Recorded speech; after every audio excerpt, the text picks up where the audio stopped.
Hey, welcome to another Enneagram podcast. Yeah, that's right. Yet another Enneagram podcast. But this one's different. Another Enneagram podcast is here to help you be a better leader for your team. We know leadership is already challenging enough, and it can be downright frustrating when your team communication breaks down. Another Enneagram podcast is here to tell you stories of leaders just like you who are learning how to lead their teams better with the Enneagram. If you want your team to communicate better, be more productive, and love their jobs, another Enneagram podcast is for you. All right. Hey, welcome back to another Enneagram podcast. This is one of your hosts, Ryan, with my other host, Cody. And we are in the middle of our top 10 questions, rapid fire, short episode series. Today, we're working on number 6. Cody, this one could get interesting. You ready for this? Let's do it.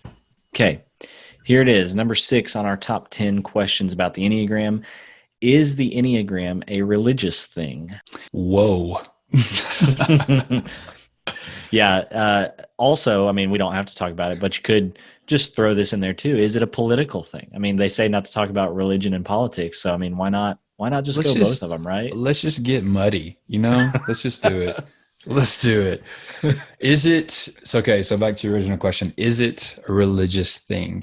Well, let me just go and say this. I know people that are both religious and non-religious that have used the Enneagram and all that it's worth to help them grow individually, to help their families grow and develop into their businesses and different teams like that.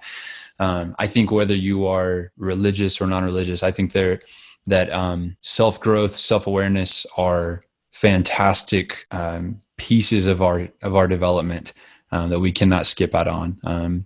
And so I'll just say it like this: whatever your end goal in life is, I know religious and spirituality obviously impact that in a lot of ways, but I think not stepping on the self-awareness and self-development boat over that journey, I think you're just missing out on a lot of self-development there. So I'll pause there and let you get. I'll let you get into the weeds and some of that.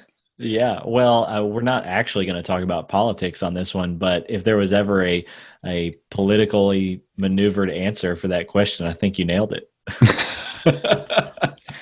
I'm running for mayor 2021. No, I agree with that stuff. Is it a religious thing? Like you said, people that are religious and people that are not can both benefit. And I think that's big. I know personally a lot of different churches or parachurch organizations or just spiritually inclined groups that have and are using it.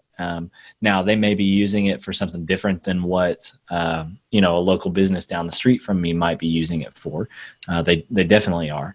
And so I think it can be like, it's not anything that religious organizations or groups need to be afraid of. It's a tool, right? It is a tool. And you can use it within a religious spiritual framework that doesn't violate any of your spiritual beliefs or convictions. But if you have no interest at all in a spiritual conversation, a religious conversation, there's still plenty there to be had for sure. for you, for your organization, your team, whatever it is. And so, yeah, don't be afraid of it either way. It's not coming to threaten your religion or lack thereof by any means. So yeah, that's absolutely. what I would say. Yeah. And I think, as we talked about in a probably a couple of questions ago, is that throughout the history of the Enneagram, it has been used alongside a lot of different religions and belief systems.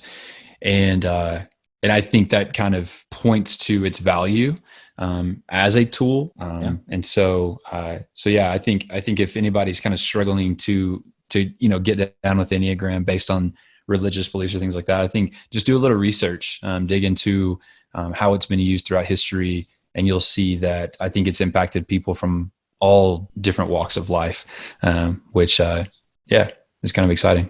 So yeah, absolutely. Okay. Anything else on that one? No, man. All right. Next one's going to be really good too. I'm excited for that one.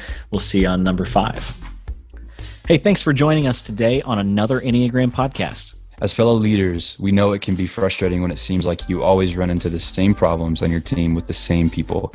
But leaders just like you are learning how to lead their teams better using the Enneagram, and you can too. So if you like what you heard today, we would love it if you would share this podcast on social media and leave a rating or review wherever you listen to podcasts, preferably only good, reviews and ratings. That would be great.